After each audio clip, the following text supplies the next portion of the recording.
Please आप please आज का हमारा लेक्चर है ऑन डायबिटीज मेलाइटिस एंड हमारे लेक्चरर हैं डॉक्टर गजल Arora, homeopath, BHMS from homeopathic medical college Abohar. So, I request Dr. Gajal to kindly start. Yes, sir. Good afternoon to all of you. Today we discuss all about the diabetes.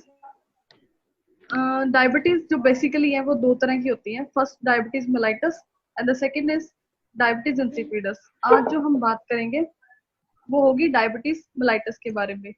Basically जो diabetes mellitus है उसे ही commonly diabetes कहा जाता है, क्योंकि ज्यादातर लोगों में जो डायबिटीज होती है वो डायबिटीज मेलाइटस ही होती है. तो डायबिटीज मेलाइटस है क्या? जो डायबिटीज मेलाइटस है ये एक मेटाबॉलिक डिजीज है, जिसमें क्या होता है कि जो भी हम खाना खाते हैं, कार्बोहाइड्रेट्स जो भी खाते हैं, वो एंड प्रोडक्ट जो है, मेटाबॉलिज्म जो होता है उसमें एंड प्रोडक्ट जो बनता है वो ग्लूकोज बनता है, शुगर बनती है. तो जब भी जो शुगर का लेवल है अगर वो ब्लड में बढ़ जाता है तो उसे हम डायबिटीज का नाम देते हैं, या लेमैन लैंग्वेज में उसे शुगर कहा जाता है कि किसी पेशेंट को शुगर हो गई है. तो नॉर्मल ब्लड में शुगर का लेवल बढ़ना, ग्लूकोज का लेवल बढ़ना, इसका डायबिटीज. तो जो डायबिटीज होती क्यों है कि बॉडी में एक हार्मोन जिसका नाम है इंसुलिन, बॉडी में इंसुलिन हार्मोन बनता है जो क्या करता है कि जितना भी ब्लड में ग्लूकोज होता है उसको सेल्स के अंदर भेजता है. वो सेल या तो उस ग्लूकोज को स्टोर रखता है अपने अंदर, या फिर उस जो सेल है उस ग्लूकोज को एनर्जी पर्पस के लिए यूज करता है. जब बॉडी में इंसुलिन बनना बंद हो जाए, या फिर जो इंसुलिन है वो प्रॉपर बन रहा है पर इंसुलिन को जो काम करना इंसुलिन ने बंद कर दिया, बॉडी इंसुलिन से रेसिस्टेंट हो गई है, तब हम उसके उन दोनों केसेस में डायबिटीज हो सकती है. तो जो डायबिटीज है, अगर किसी पेशेंट को लॉन्ग टाइम से डायबिटीज रहती है कि काफी टाइम से उसका जो ब्लड में शुगर का लेवल है वो हाई रहता है, तो उसके बहुत सारे ऑर्गन्स को, बहुत सारे टिश्यूज को अफेक्ट करता है, जैसे कि नर्व्स को, किडनीज को, आईज को और अदर ऑर्गन्स को. तो मेन हम पहले बात करेंगे कि टाइप ऑफ डायबिटीज क्या होती है. जो डायबिटीज मेलाइटस है वो भी फर्दर 4 तरह की हो सकती है. डायबिटीज मेलाइटस जो फर्दर 4 तरह की, उससे सबसे पहले जो है वो है टाइप 1 डायबिटीज मेलाइटस. जो टाइप 1 डायबिटीज है ये बेसिकली क्या है, एक ऑटो इम्यून डिजीज है. ऑटो इम्यून का मतलब होता है कि बॉडी की जो इम्यून सिस्टम है, जो बॉडी का प्रतिरक्षक है जिसने बॉडी की रक्षा करनी है, वही इम्यून सिस्टम बॉडी के खुद के सेल्स जो जिसकी जरूरत है उनको किल करना शुरू कर देता है. जैसे कि जो हमने बात की कि इंसुलिन है, जो इंसुलिन है उसकी बहुत जरूरत है ब्लड में ग्लूकोज को रेगुलेट करने के लिए. पर क्या होता है कि जहाँ से इंसुलिन बन रहा है फ्रॉम द ऑर्गन पेनक्रियाज, कि जहाँ से पेनक्रियास से इंसुलिन बन रहा है, बॉडी के जो इम्यून सिस्टम है उन्होंने पेनक्रियास के सेल्स को ही किल करना शुरू कर दिया, पेनक्रियास के सेल्स को ही इम्यून सिस्टम ने मारना शुरू कर दिया. अगर पेनक्रियास के सेल्स ही जो है वो मतलब किल हो जाएंगे तो उन्होंने ही इंसुलिन बनाना है. अगर प्रॉपर इंसुलिन बॉडी में नहीं बनेगा तो फिर जो इंसुलिन का काम है ब्लड में ग्लूकोज को रेगुलेट करना, तो वो नहीं होगा. तो जितनी ग्लूकोज है वो सेल में जा नहीं पाएगी और सारी की सारी ग्लूकोज ब्लड में ही पड़ी रहेगी, तो ब्लड में ग्लूकोज का लेवल इंक्रीज हो जाएगा, जिसे हम टाइप 1 डायबिटीज का नाम देते हैं. सेकेंड है टाइप 2 डायबिटीज मेलाइटस. जो टाइप 2 डायबिटीज मेलाइटस है उसमें क्या होता है कि जो इंसुलिन तो प्रॉपर बन रहा है, कि जितने पेनक्रियास के सेल्स हैं वो प्रॉपर इंसुलिन बना रहे हैं, पर इंसुलिन बन के आ रहा है, पर इंसुलिन से बॉडी जो है वो रेसिस्टेंट हो चुकी है, बॉडी इंसुलिन को यूज नहीं कर पा रही. तो फिर भी अगर इंसुलिन जिसका काम है ग्लूकोज को रेगुलेट करना, अगर वो अपना प्रॉपर काम नहीं कर पा रहा तो फिर क्या होगा, ब्लड में फिर ग्लूकोज का लेवल बढ़ जाएगा, जिसे हम टाइप 2 डायबिटीज मेलाइटस का नाम देते हैं. थर्ड वन जो है उसे हम गेस्टेशनल डायबिटीज बोलते हैं. गेस्टेशन का मतलब होता है कि प्रेगनेंसी के दौरान. तो जो गेस्टेशनल डायबिटीज है वो फीमेल्स में ही होती है. जो वो डायबिटीज जो फीमेल्स को सिर्फ प्रेगनेंसी के टाइम पे होती है, तो उसे हम गेस्टेशनल डायबिटीज बोलते हैं. फोर्थ वन है जो उसको प्री डायबिटीज बोलते हैं. प्री डायबिटीज का मतलब क्या है कि पेशेंट में जो ग्लूकोज का लेवल है, ब्लड में जो ग्लूकोज का लेवल है वो नॉर्मल से ज्यादा है, पर इतना ज्यादा नहीं है कि जिसे हम डायबिटीज का नाम दे सके, तो उसे हम एक नाम देते हैं जिसे हम प्री डायबिटीज बोलते हैं. उन्हीं पेशेंट में सबसे ज्यादा चांसेस होते हैं डायबिटीज होने के जो प्री डायबिटिक कंडीशन में है. नेक्स्ट हम बात करते हैं कि इनके साइन एंड सिम्टम्स क्या होंगे, कि कौन से सिम्टम्स से, कौन से साइंस होंगे जिन पेशेंट को डायबिटीज हो चुकी है, कि क्या सिम्टम जो है पेशेंट लेके आएगा डॉक्टर के पास, जिससे डॉक्टर को पता चलेगा कि इसको डायबिटीज है या नहीं। तो फर्स्ट हम बात कर लेंगे जनरल सिम्टम्स की। जनरल सिम्टम का जो मतलब है कि जो टाइप 1 में भी आएंगे, टाइप 2 में भी आएंगे, गैस्ट्रेशनल और प्री डायबिटिक, चारों जो तरह की डायबिटीज है उनमें कॉमन सिम्टम्स होंगे, उन्हें हम जनरल सिम्टम का नाम देते हैं। तो जो जनरल सिम्टम्स हैं डायबिटीज, वो है, सबसे जो पहला है वो है पॉलीफेजिया। पॉलीफेजिया का मतलब होता है कि इंक्रीज्ड हंगर, कि पेशेंट जो है उसकी भूख बढ़ जाती है, उसको बार बार खाना खाने की इच्छा होती है, कि उसने अभी खाना खाया, फुल पेट भर के फुल खाना खाया, फिर उसको एक आधे घंटे बाद फिर भूख लग जाती है। तो ऐसा जो साइकिल है वो चलता रहता है, उसको बार बार भूख लगती है, तो उसे हम पॉलीफेजिया कहते हैं। ये जो है फर्स्ट सिम्टम ऑफ डायबिटीज है, पॉलीफेजिया। जो सेकेंड सिम्टम ऑफ डायबिटीज है वो है पॉलीडिप्सिया। पॉलीडिप्सिया का मतलब है कि थ्रस्ट इंक्रीज हो जाना, पेशेंट की जो प्यास है वो इंक्रीज हो गई है, कि उसको बार बार पानी पीने की डिजायर होती है, बार बार पानी पीता है पेशेंट, और भर भर के पानी पीता है, कि 3 3 ग्लास एक टाइम पे, 4 ग्लास एक टाइम पे, तो बहुत ज्यादा पानी की डिजायर होती है उसको। नेक्स्ट जो सिम्टम है वो है वेट लॉस होना। पेशेंट का जो वजन है वो कम होना शुरू हो जाता है डायबिटीज की वजह से। हर हर जो सिम्टम है उसके पीछे एक पैथोफिजियोलॉजी होती है, जैसे कि पेशेंट को भूख ज्यादा लग रही है, क्यों? क्योंकि जो सेल है उनमें प्रॉपर ग्लूकोज जा नहीं पा रही, उनको ग्लूकोज सेल में नहीं जा पा रही, तो उनको क्या होता है, सेल को एनर्जी नहीं मिलती। तो फिर जो माइंड है वो सिग्नल देता है कि सेल में जो एनर्जी जो सिस्टम है, ग्लूकोज है वो नहीं पहुंची, और खाना खाएगा शायद वो सेल तक एनर्जी चली जाए, तो इसके ये बार बार साइकिल चलता रहता है। इसीलिए वेट लॉस होता है, क्योंकि सेल को प्रॉपर एनर्जी नहीं मिल रही। इसके अलावा जितना वो पानी पीता है पेशेंट, उतनी ही यूरिन की डिजायर होती है। तो फिर एक और सिम्टम ऐड हो जाता है कि फ्रीक्वेंट यूरिनेशन होती है, पेशेंट को बार बार इच्छा होती है यूरिन पास करने की। नेक्स्ट जो है वो है ब्लडी विजन, जो उसकी जो आंखों की रोशनी है वो कम हो जाती है, उसको धुंधला दिखाई देने लग जाता है, आंखों में धुंधलापन आ जाता है। नेक्स्ट है एक्सट्रीम फटीग, बहुत थकावट फील करता है पेशेंट। क्यों? क्योंकि वही सेल में एनर्जी नहीं है, तो पेशेंट को पूरी बॉडी में उसके जो सेल्स है वो लो फील करते हैं, एनर्जी नहीं होती, इसलिए वो थकावट फील करता है पेशेंट। इसके अलावा अगर कोई भी इंजरी हो जाती है पेशेंट को, कोई चोट लगी मान लो, तो वो चोट है वो जल्दी से हील नहीं हो पाती, उसे हील होने में बहुत टाइम लग जाता है, या फिर वो कभी हील ही नहीं होती। क्यों? क्योंकि पेशेंट डायबिटिक है। ये सारे थे जनरल सिम्टम, जो टाइप 1 2 गैस्ट्रेशनल डायबिटीज हर किसी की डायबिटीज के साथ देखने को मिलते हैं हमें। नेक्स्ट हम बात करेंगे कि अगर यही डायबिटीज के जो जनरल सिम्टम वो तो सब में आएंगे ही आएंगे, प्लस अगर फीमेल्स में डायबिटीज होती है तो उसके साथ हमें जो देखने को मिलेंगे वो फीमेल्स में यूरिनरी ट्रैक्ट इन्फेक्शन हो सकती है, प्लस जो स्किन है उसकी वो ड्राई हो जाएगी, इची स्किन हो जाएगी। ये फीमेल्स में सिम्टम आएंगे जनरल सिम्टम्स के अलोंग। और जो मेल्स हैं उनमें जो सिम्टम आते हैं वो होता है कि जनरल सिम्टम्स तो है ही है सब में, प्लस मेल्स में जो और सिम्टम आएंगे डायबिटीज के साथ वो होंगे कि उसकी जो सेक्सुअल ड्राइव है वो डिक्रीज हो जाएगी, जो इरेक्टाइल डिसफंक्शन हो जाएगा, और जो उसकी मसल स्ट्रेंथ है वो वीक हो जाएगी, पुअर मसल स्ट्रेंथ हो जाएगी। और इसके अलावा जो जिन पेशेंट को गैस्ट्रेशनल डायबिटीज होती है उनमें भी दो ही main common symptoms gestational diabetes की फीमेल्स में देखने को मिलते हैं। वो है एक तो पॉलीडिप्सिया हो जाना, जैसे उसकी थ्रस्ट बहुत बढ़ जाती है, और दूसरा फ्रीक्वेंट यूरिनेशन होना, उसकी बार बार यूरिन पास करने की इच्छा होती है। नेक्स्ट हम बात करेंगे कि कॉजेज ऑफ डायबिटीज क्या है, जो डायबिटीज हो रही है, जो शुगर हो रही है लोगों को, उनका उसकी वजह क्या है। फर्स्ट हम बात करेंगे टाइप 1 डायबिटीज का जो कारण है। टाइप 1 डायबिटीज का जो डिजीज है वो ऑटोइम्यून डिजीज है, कि जो पेनक्रियाज, जिसने पेनक्रियाज के बीटा सेल्स जिन्होंने इंसुलिन बनाना था, उनको बॉडी का इम्यून सिस्टम खुद डिस्ट्रॉय करना शुरू कर देता है, तो इसीलिए प्रॉपर इंसुलिन बन नहीं पाती, और इंसुलिन प्रॉपर नहीं बन पा रही, इसीलिए जो ब्लड है उसमें ग्लूकोज का लेवल है वो राइज रहता है, क्योंकि इंसुलिन का ही काम था जितनी भी ग्लूकोज है उसको सेल में भेजना, आइदर फॉर द स्टोरेज और फॉर द एनर्जी पर्पस। तो ये होगा टाइप 1 डायबिटीज का कॉज। सेकेंड हम बात करेंगे कि टाइप 2 डायबिटीज का कॉज क्या है। जो टाइप 2 डायबिटीज है उसमें वो जो टाइप टू डायबिटीज है वो क्या है, जेनेटिक कॉज होता है, उसमें कोई ना कोई जीन जो है उसमें डिफेक्ट होगा, या फिर हमारे लाइफस्टाइल की वजह से टाइप 2 डायबिटीज होती है। लाइफस्टाइल जो है, जैसे कि पेशेंट जो बहुत ज्यादा ओवरवेट है, ओबीस पेशेंट है, फिजिकल एक्टिविटीज नहीं करते, बहुत ज्यादा शुगरी और स्टार्ची फूड्स लेते हैं, उनमें टाइप 2 डायबिटीज हो जाती है। तो ये कॉज है टाइप 2 डायबिटीज होने का। अब हम बात करेंगे कि गेस्टेशनल डायबिटीज, जो प्रेगनेंसी के दौरान फीमेल्स को डायबिटीज होती है, उसका क्या कारण है।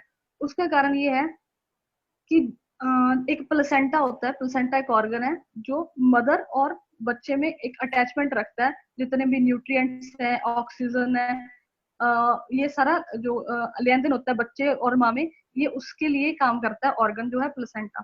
तो प्लेसेंटा इसके साथ बहुत सारे हॉर्मोन्स भी रिलीज करता है। उनमें से कुछ वो ऐसे हार्मोन रिलीज करता है प्लेसेंटा कि जो इंसुलिन का जो काम है उसको मदर में ब्लॉक कर देते हैं, कि इंसुलिन का काम नहीं होने देते। इस वजह से ही मदर में गेस्टेशनल डायबिटीज होती है। तो नेक्स्ट हम बात करेंगे कि रिस्क फैक्टर्स कौन कौन से हैं। रिस्क फैक्टर्स का मतलब कि किन पेशेंट में, किन लोगों में ज्यादा चांसेस हैं डायबिटीज होने के। एक तो वो लोग जिनमें प्री डायबिटिक कंडीशन है, मतलब वैसे ही नॉर्मल से ज्यादा उनका ब्लड शुगर है, वो नॉर्मल से ज्यादा ही रहता है, ठीक है, उनमें जल्दी चांसेस है कि शुगर जो डायबिटीज है वो हो जाए, शुगर का लेवल और बढ़ गया तो वो डायबिटिक कंडीशन में चले जाएंगे।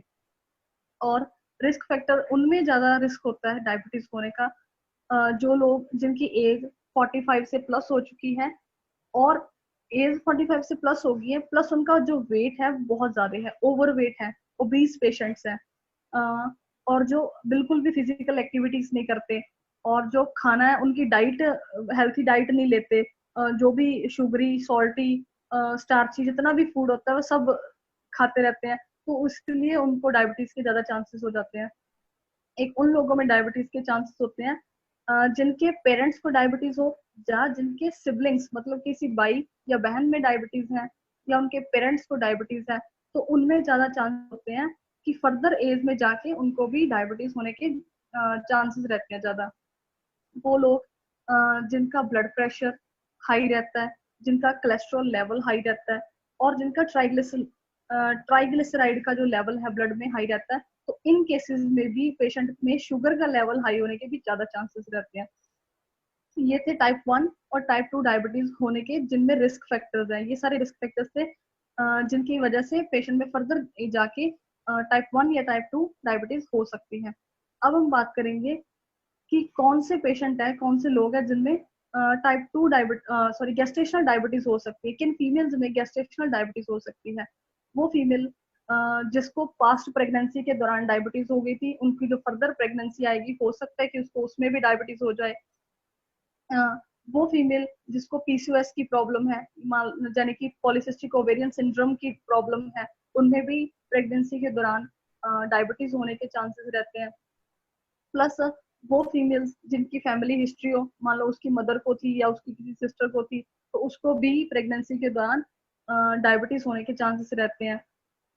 या फिर वो फीमेल जिसका जिसने बेबी को जन्म दिया, जिसका जो वेट है बेबी का वो 9 पाउंड से ज्यादा था, तो उस फीमेल में भी चांसेस हैं डायबिटीज, गेस्टेशनल डायबिटीज होने की।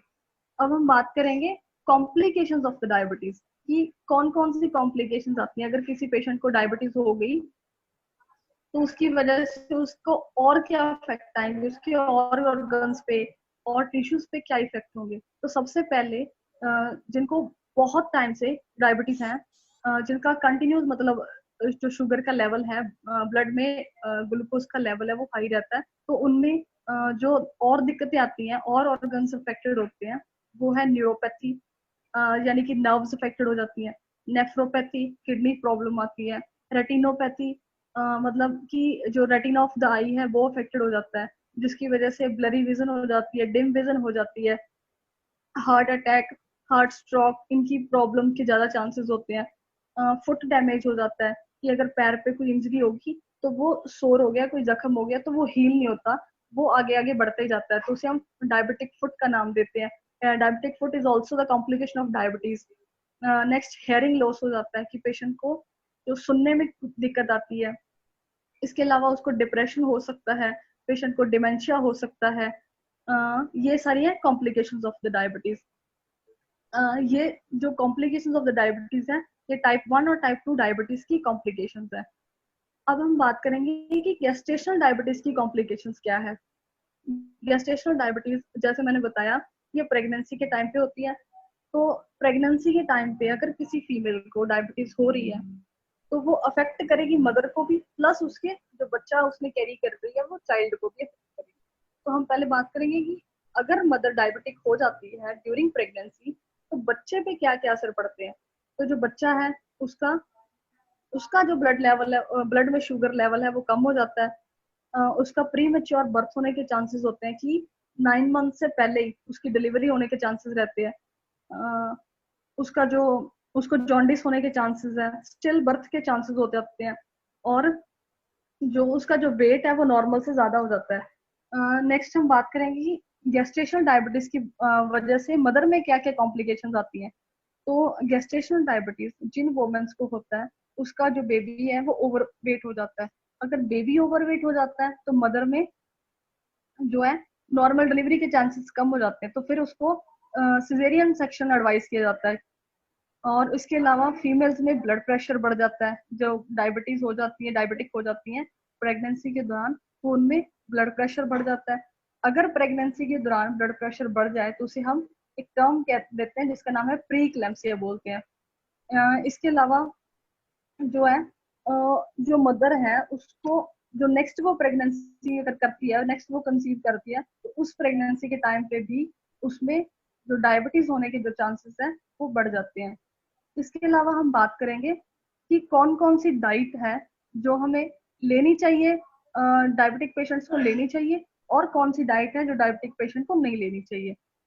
हाँ, तो हम पहले बात करेंगे डायबिटीज एंड डाइट यानी डीडी कि कौन कौन सी पेशेंट्स को डाइट लेनी चाहिए। ज्यादातर आज आज के टाइम में क्या है कि जो प्री डायबिटिक पेशेंट्स हैं जिनमें नॉर्मल से ज्यादा शुगर लेवल है, ग्लूकोज लेवल है, बट इतना ज्यादा नहीं है कि जिसे हम डायबिटिक डायग्नोज कर सके, डायबिटीज का नाम दे सके। उन पेशेंट्स में क्या होता है कि अगर वो पेशेंट अपनी सिर्फ डाइट को ही मैनेज कर ले, अपनी डाइट को प्रॉपर मैनेज रखे, तो वो अपनी जो डायबिटीज कंडीशन होने से बच सकते हैं। इसके अलावा जो हम बात करेंगे कि क्या पेशेंट को क्या क्या खाना चाहिए और क्या नहीं खाना चाहिए, तो वो ले सकता है, फ्रूट्स खा सकता है पेशेंट, वेजिटेबल्स खा सकता है, होल ग्रेन्स खा सकता है, फिश और जितने भी प्रोटीन सब्सटेंसेस है वो ले सकता है पेशेंट। और इसके अलावा हेल्थी फैट्स जैसे ऑयलिव ऑयल्स, नट्स, वो सब खा सकता है पेशेंट। उसको उसको क्या नहीं खाना चाहिए वो है जितने भी उसको स्टार्ची, शुगरी स्टार्ची, शुगरी और कार्ब वाली डाइट है, कार्बोहाइड्रेट्स वाली डाइट है, वो उसको नहीं लेनी चाहिए। मतलब जितने जिसमें ज्यादा कार्ब्स हो वो तो बिल्कुल अवॉइड करने चाहिए। क्यों? क्योंकि जो कार्बोहाइड्रेट डाइट है जिसमें कार्ब्स ज्यादा है, तो जो कार्बोहाइड्रेट है जब वो मेटाबोलाइज करता है उसका जो एंड प्रोडक्ट है वो ग्लूकोज बनता है। तो जितने वो कार्बोहाइड्रेट्स खाएगा उतना ही उसमें ग्लूकोज का जो लेवल है, फिर वो जितने कार्बोहाइड्रेट खाएगा वो मेटाबोलाइज होंगे, उसका एंड प्रोडक्ट जो है वो ग्लूकोज बनेगा। जितना ग्लूकोज बनेगा वो इंटेस्टाइन से ब्लड अब्सॉर्ब करेगा, फिर वो ब्लड में है जो ग्लूकोज का लेवल बढ़ जाएगा। इसलिए टोटल अवॉइड करना चाहिए कार्बोहाइड्रेट डाइट को। इसके अलावा पेशेंट को जितने भी जो बीवरेजेस होते हैं, स्वीटेंड बीवरेजेस होते हैं जिनमें एक्स्ट्रा स्वीट ऐड की होती है, जैसे कोल्ड ड्रिंक्स हो गए, कॉफी होगी, टी होगी, ये सब चीजें अवॉइड करनी चाहिए। जितने ट्रांस फैट्स है वो अवॉइड करने चाहिए। वाइट ब्रेड हो गया, पास्ता हो गया, राइस हो गए, ये सब अवॉइड करना चाहिए। तो वाइट ब्रेड की जगह पे पेशेंट जो है हाई फाइबर जो ब्राउन ब्रेड होती है वो खा सकते हैं। इसके अलावा जो पेशेंट्स हैं उनको अगर जो दही होता है, योगर्ट होता है, उसको वो होल मिल्क योगर्ट लेना चाहिए। मतलब जिसमें फैट रिमूव किया हो वो नहीं लेना चाहिए, क्योंकि उसमें फिर शुगर की जो मात्रा है वो बढ़ जाती है। इसके अलावा उसको हनी, जितनी भी मतलब बहुत ज्यादा स्वीटेंड चीज है, बहुत ज्यादा मीठे वाली चीज है वो अवॉइड करनी चाहिए। ड्राई फ्रूट्स अवॉइड करने चाहिए। जितने भी मार्केट्स में से जितने भी पैकेज्ड फूड मिलते हैं, पैकिंग वाले फूड मिलते हैं, उनको अवॉइड करना चाहिए। फ्रूट जूस नहीं लेना, क्योंकि उसमें भी जो शुगर की लेवल है वो बढ़ जाता है। फ्रूट जूस की जगह पे उसको फ्रूट्स, जो फ्रेश फ्रूट्स है वो खाने चाहिए। जितने भी फ्रेंच फ्राइज हैं या पोटैटोज से बनी चीजें हैं, आलू से बनी चीजें वो अवॉइड करनी चाहिए। क्योंकि पोटैटो जो है वो रिचेस्ट सोर्स ऑफ कार्बोहाइड्रेट्स है, इसलिए पोटैटो सबसे ज्यादा अवॉइड करने की जरूरत है। इसके बाद हम बात करेंगे कि कौन कौन सी टेस्ट हैं जो पेशेंट को एडवाइस किए जाते हैं डायग्नोज करने के लिए कि उसको डायबिटीज है या नहीं है। तो सबसे पहले जो टेस्ट है वो है FBG, या जिसको FTG बोलते हैं, फास्टिंग ब्लड ग्लूकोज या फास्टिंग प्लाज्मा ग्लूकोज। फास्टिंग का मतलब है कि जो खाली पेट करवाए जाते हैं, खाली पेट इन द सेंस कि पेशेंट को 8 घंटे, पिछले 8 घंटे से पेशेंट ने कुछ नहीं खाया, कुछ नहीं पिया, फिर उसका सैंपल लिया जाता है और फिर उसमें उसके ब्लड में चेक किया जाता है कि कितना ब्लड में ग्लूकोज का लेवल है। तो जो फास्टिंग पे ब्लड में ग्लूकोज का लेवल है वो 100 mg पर डेसीलीटर से कम होना चाहिए, मतलब 100 मिलीग्राम से 100 मिलीग्राम पर डेसीलीटर से कम होना चाहिए जो फास्टिंग ब्लड ग्लूकोज लेवल है ब्लड के अंदर। इसके अलावा रैंडम ब्लड शुगर चेक करवाई जाती है। रैंडम का मतलब कि कभी भी कुछ भी खाया पिया हो, कुछ भी किया हो, जाओ और अपना सैंपल दे और ब्लड शुगर चेक करवाओ। उसमें जो शुगर का लेवल है ब्लड में वो 200 मिलीग्राम पर डेसीलीटर से कम होना चाहिए। इसके अलावा जो सबसे बेस्ट टेस्ट है जो डॉक्टर एडवाइस करते हैं डायबिटिक पेशेंट की जो शुगर लेवल चेक करने के लिए, वो है HbA1c। HbA1c या सिंपल A1c भी बोलते हैं, इसके और बहुत सारे नाम है, जैसे ग्लाइको से रिलेटेड HB टेस्ट, ग्लाइको से रिलेटेड हीमोग्लोबिन टेस्ट, तो इसके बहुत सारे अदर नाम भी है। मेन इसको HbA1c का नाम दिया जाता है। ये है जो सबसे बेस्ट टेस्ट है टू डायग्नोज द डायबिटीज। क्योंकि इसमें क्या होता है कि HbA1c में जो पास्ट 3 मंथ्स है, जो पिछले 3 महीने हैं, उसका एक स्नैपशॉट मिल जाता है कि पिछले 3 महीनों में पेशेंट की जो ब्लड ग्लूकोज का जो लेवल है वो क्या रहा। पिछले 3 महीनों का बता देते हैं एक बार में ये टेस्ट।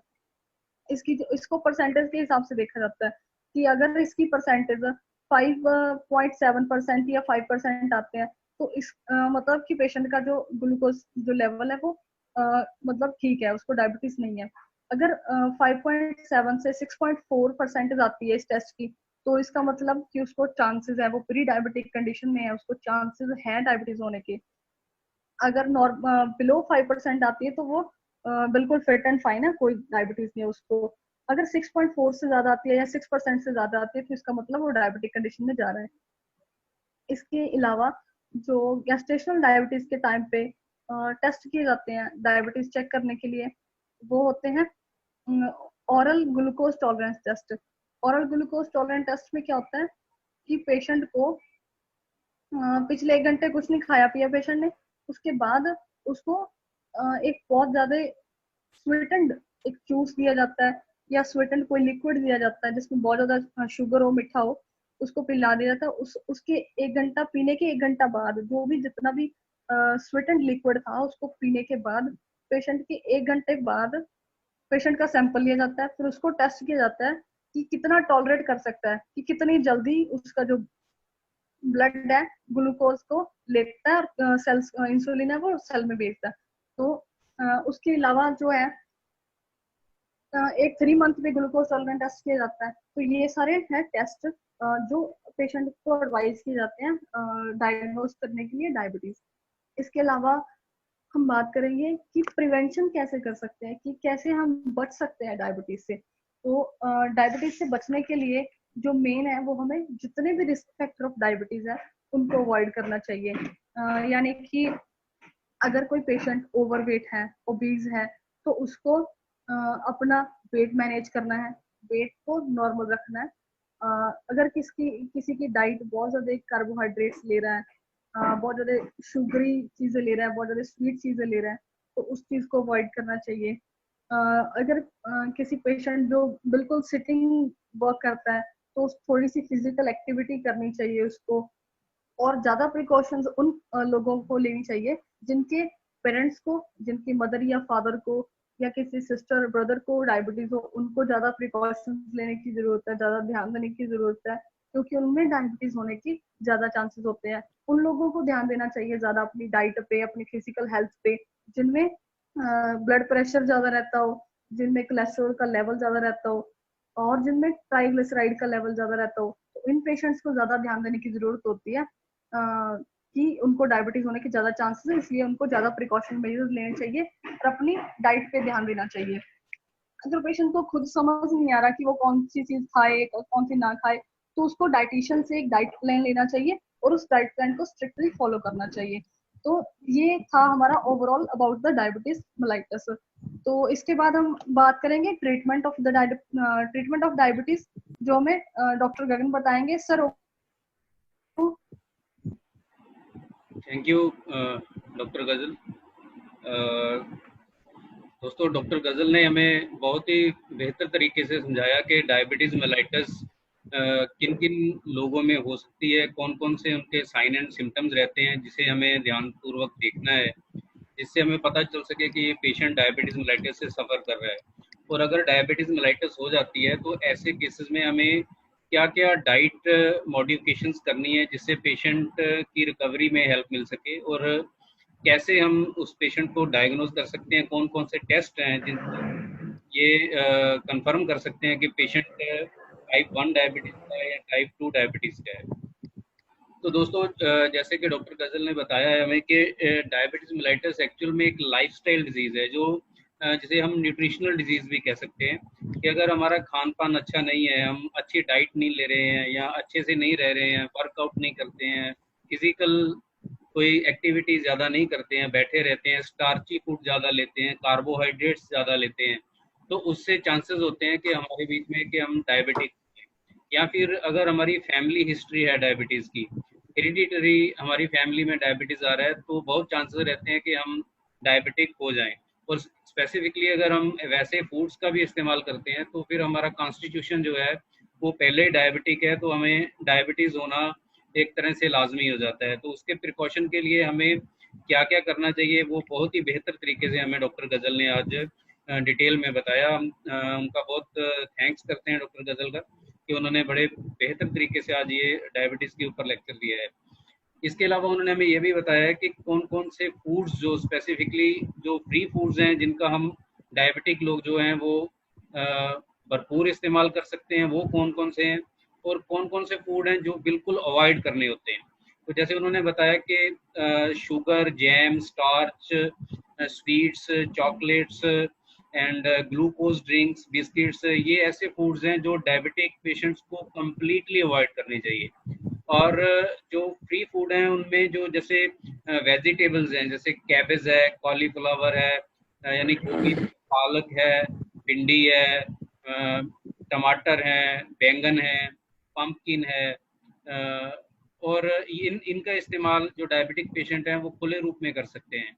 और अगर वो स्वीटनेस के लिए कुछ लेना चाहें तो वो स्टीविया जो एक हर्ब है, नेचुरल हर्ब है, उसका इस्तेमाल कर सकते हैं। उसके लीव्स को बॉयल कर सकते हैं पानी में, या फिर उसका एक्सट्रैक्ट आजकल लिक्विड फॉर्म में अवेलेबल है, जो कि हमारी कंपनी के द्वारा स्टीविया ड्रॉप्स के फॉर्म में बनाया जाता है। उसका इस्तेमाल डायबिटिक पेशेंट फ्रीली कर सकते हैं किसी भी चीज़ को स्वीटन करने के लिए, चाहे वो खीर हो, पुडिंग हो, चाय हो, या कोई भी चीज़ को अगर आप स्वीट करना चाहते हैं, डायबिटिक पेशेंट या स्वीट पर्सन पेशेंट जो हैं वो उसका इस्तेमाल कर सकते हैं, स्टीविया ड्रॉप्स का। और ये बिल्कुल हार्मलेस होते हैं, नॉन कैलोरिक होते हैं, इनमें कार्बोहाइड्रेट्स नहीं होते हैं, और ये इवन हेल्पफुल होते हैं डायबिटिक पेशेंट में, हाइपर टेंशन में, और ओबेस पेशेंट्स में।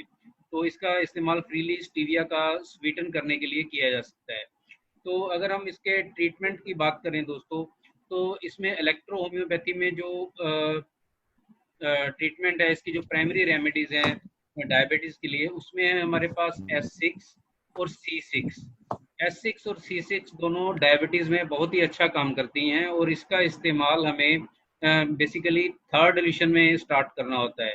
इसके साथ साथ हम C2 का इस्तेमाल कर सकते हैं डायबिटिक्स में। अगर इनिशियल स्टेज है डायबिटीज की तो S6 और C6 ऑलमोस्ट रिकवर कर लेती हैं डायबिटिक पेशेंट को। और अगर डायबिटिक पेशेंट जो है वो अपने डाइट का विशेष रूप से ध्यान रखता है तो और किसी भी मेडिसिन का इस्तेमाल करने की ज़रूरत नहीं रहती।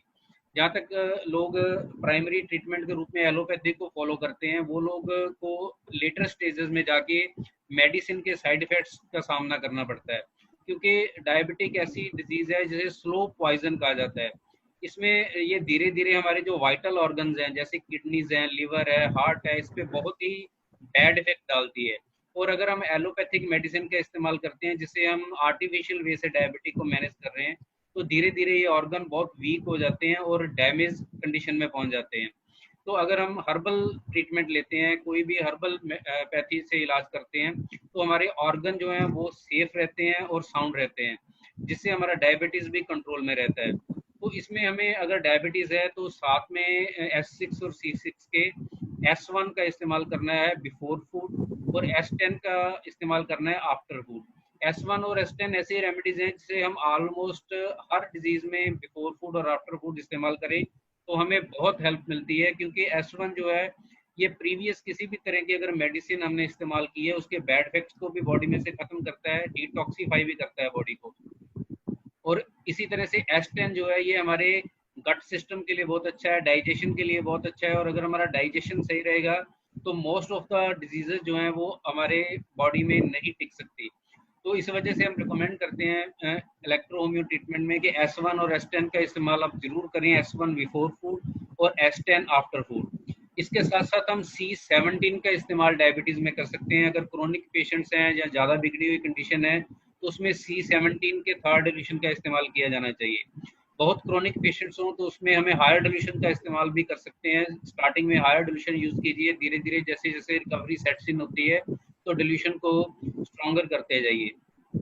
इसमें अगर हेरिडिटरी डायबिटीज है, अगर पारिवारिक है, एक परिवार में आनुवंशिक चलती आ रही है डायबिटीज, तो हमें वेनेरियो ग्रुप का वैन वन का इस्तेमाल करना है, जिससे हम इसकी हेरिडिटरी टेंडेंसी को खत्म कर सकें और आगे आने वाली हमारी जो पीढ़ी है उसमें डायबिटीज ना जाए। इसके लिए अगर हम वैन वन का इस्तेमाल करते हैं तो ये बहुत हेल्पफुल रहती है। इसके अलावा अगर डायबिटीज है तो उसमें हमें F1 और L1 हेल्पफुल रहती है। F1 और L1 को बीडी सुबह और शाम दोनों टाइम 10-10 ड्रॉप्स का इस्तेमाल करना है। और इलेक्ट्रिसिटीज में वाइट और ब्लू इलेक्ट्रिसिटी इसमें बहुत हेल्पफुल हैं, क्योंकि इसमें मतलब जब सॉरी डायबिटीज में नर्वस प्रॉब्लम्स भी हो जाती हैं, नर्व्स वीक हो जाते हैं, सेंसेशन भी कम होने लगती है, कुछ लोगों में इम्पोर्टेंसी की प्रॉब्लम होने लगती है। तो ऐसे में अगर हम व्हाइट इलेक्ट्रिसिटी का इस्तेमाल करते हैं तो ये बहुत हेल्पफुल रहती है। व्हाइट इलेक्ट्रिसिटी को 10 ड्रॉप हमें डेली लेना है और ब्लू इलेक्ट्रिसिटी को इवनिंग टाइम में, व्हाइट इलेक्ट्रिसिटी को मॉर्निंग टाइम में हमें डेली इस्तेमाल करना है। इसके अलावा F2 का ऑइंटमेंट हमें हाइपोकॉन्ड्रिक रीजन में, लिवर रीजन में अप्लाई करना है, क्योंकि अगर हमारा लिवर स्वस्थ रहेगा तो डायबिटीज बहुत चांसेस हैं कि हमारी बॉडी में से बिल्कुल रिकवर हो जाए। तो ऐसे में येलो इलेक्ट्रिसिटी और वाइट इलेक्ट्रिसिटी का कंप्रेस वर्टिकल कॉलम पे भी हम दे सकते हैं, और रेड और येलो को अल्टरनेट करके हमें पॉइंट नंबर 17 और 18 पे हम कंप्रेस दे सकते हैं, अगर डायबिटीज मेलाइटस किसी में क्रॉनिक है या ज़्यादा बड़ी हुई है। इसके अलावा हमारे पास जो पेटेंट प्रोडक्ट्स हैं उसमें डायबिटिलेक्स ड्रॉप्स हैं इलेक्ट्रोहोमियो में, जो कि बहुत ही हेल्पफुल है। हमने देखा है बहुत से पेशेंट्स के फीडबैक हमारे पास आते हैं, बहुत से डॉक्टर्स के फीडबैक हमारे पास आते हैं कि डायबिटिलेक्स ड्रॉप्स इस्तेमाल करने से उन्हें डायबिटीज़ में बहुत ही उम्दा और बहुत ही ज़्यादा लाभ हुआ है। इसके कंटिन्यू इस्तेमाल किया जा सकता है, इसका कोई साइड इफेक्ट बॉडी में नहीं आता है। इसके साथ साथ हमारे जो हर्बल प्रोडक्ट हैं उसमें डायबिएट कैप्सूल्स और डायबिएट सिरप, इसका अगर हम साथ में इस्तेमाल करते हैं तो रिकवरी बहुत ही अच्छी मिलती है हमें डायबिटीज़ में। डायबिएट कैप्सूल को हम मॉर्निंग एंड इवनिंग एक एक कैप्सूल, और डायबिएट सिरप को भी 2-2 चम्मच खाने से पहले सुबह और शाम इस्तेमाल करना है। इसमें जो हर्ब्स हैं वो नेचुरल हैं बिल्कुल, और इनका कोई बॉडी पे साइड इफेक्ट नहीं आता है। कंटिन्यूस इस्तेमाल करने से हमारे बॉडी के सभी प्रकार के जो ऑर्गन है वो भी स्वस्थ बने रहते हैं। दोस्तों कुछ चीज़ें मैं और आपके साथ शेयर करना चाहूँगा। डायबिटीज़ में जो पेशेंट्स हैं उसको जो सिम्टम्स और कॉम्प्लिकेशंस हैं वो, just a second I can admit 2 person. तो इसमें जो कॉम्प्लिकेशंस हैं इसमें एक प्रोराइटिस की कॉम्प्लिकेशन बड़ी होती है। डायबिटीज में पेशेंट को इचिंग बड़ी रहती है, स्किन के ऊपर खारिश होती है, और ये एक ऐसा सिम्टम भी है। कई बार कुछ पेशेंट्स ऐसे होते हैं जो आगे बताते हैं कि उन्हें डॉक्टर साहब हमें जेनिटल्स पे इचिंग होती है, खारिश होती है। लेडीज और जेंट्स दोनों में समस्या होती है। वो बताते हैं कि हमारे जेनिटल्स पे बहुत खारिश रहती है। तो ये एक साइन रहता है जिससे हम पता कर सकते हैं कि पेशेंट को डायबिटीज हो सकती है। अगर आप ऐसे पेशेंट की डायबिटीज लेवल चेक करवाते हैं तो पता चलता है कि पेशेंट डायबिटीज से सफर कर रहा है। ये एक बड़ा अच्छा मतलब साइन है, मतलब डायबिटिक पेशेंट्स का। तो उनमें अगर प्रूरेटिस है तो प्रूरेटिस के लिए हमें S3 का इस्तेमाल करना है, और S5 का इस्तेमाल भी हम कर सकते हैं। और कुछ पेशेंट्स में बॉयल्स होने लगते हैं, कार्बंकल्स भी हो जाते हैं। बॉयल्स अक्सर डायबिटिक पेशेंट्स में देखने में मिलते हैं। अगर बॉयल्स हो रहे हैं तो हमें ग्रीन इलेक्ट्रिसिटी और S5 का इस्तेमाल इसमें करना है। और इन लेटर स्टेजेस ज़्यादा डायबिटीज मेलिटस अगर बढ़ जाती है तो गैंग्रीन भी देखने में मिलता है। पेशेंट के टॉय पे या किसी पैर की फिंगर पे एक हल्का सा जख्म बनता है जो बढ़ता जाता है, धीरे धीरे वो गैंग्रीन की शेप ले लेता है और पैर जो है वो गलना शुरू हो जाता है। डायबिटीज में गैंग्रीन की कॉम्प्लिकेशंस अक्सर आ जाती हैं, और एलोपैथी में वो लोग एम्पुटेशन की सुजेस्ट करते हैं कि इसका एम्पुटेट करना पड़ेगा, इस पार्ट को काटना पड़ेगा। मगर अगर हम प्रॉपरली इलेक्ट्रो रेमेडीज का इस्तेमाल करते हैं साथ में, तो हमें एम्पुटेशन की जरूरत नहीं पड़ती, पेशेंट रिकवर हो जाता है। उसमें हमें S5 ग्रीन इलेक्ट्रिसिटी का इस्तेमाल करना है। हमारा हीलिड स्प्रे आता है, उसका आप इस्तेमाल कर सकते हो वूंड पे, बहुत ही अच्छे रिजल्ट्स मिलते हैं। हमें फीडबैक है कि ऐसे पेशेंट्स में जहाँ वूंड है, गैंग्रीन है, अगर ग्रीन हीलिड स्प्रे का रेगुलर इस्तेमाल किया जाए तो वो बहुत ही हेल्पफुल रहता है और पेशेंट्स बड़े अच्छे से रिकवर करते हैं। और अगर हम साथ में हमारा डायबिएट कैप्सूल और डायबिटीज सिरप, जैसे मैंने बताया, डायबिएट कैप्सूल, डायबिएट सिरप और डायबिटीलेक्स ड्रॉप्स, ये तीनों ऐसी मेडिसिन हैं, अगर आप इकट्ठा इनको इस्तेमाल करते हैं डायबिटिक पेशेंट्स में तो बहुत अच्छे रिजल्ट्स मिलते हैं। बहुत जल्दी ब्लड ग्लूकोज लेवल कम होता है और पेशेंट एक नॉर्मल लाइफ अपनी जी सकता है। पेशेंट को सिर्फ अपने कार्बोहाइड्रेट्स का कंट्रोल करना है, ज़्यादा स्टार्ची फूड नहीं लेना है, एक्स्ट्रा स्वीटनेस अवॉइड करनी है, कोल्ड ड्रिंक्स, सॉफ्ट ड्रिंक्स को अवॉइड करना है। इसके अलावा वो अपने फ्रूट्स वगैरह नॉर्मल वैल्यू में, नॉर्मल अमाउंट में कंटिन्यूसली ले सकता है। और इसके अलावा हल्का फुल्का मतलब जो है, मीठा तो नहीं कहेंगे, अगर वो चाहे तो जैसे गुड़ होता है उसका इस्तेमाल थोड़ी बहुत मात्रा में कर सकता है पेशेंट, अगर उसका डायबिटीज कंट्रोल में है तो। और अगर वो कार्बोहाइड्रेट प्रॉपरली अवॉइड कर रहा है तो। मगर शुगर 100% अवॉइड करना है। फिल्टर्ड शुगर जो है वो बहुत ही नुकसानदेह है डायबिटीज में।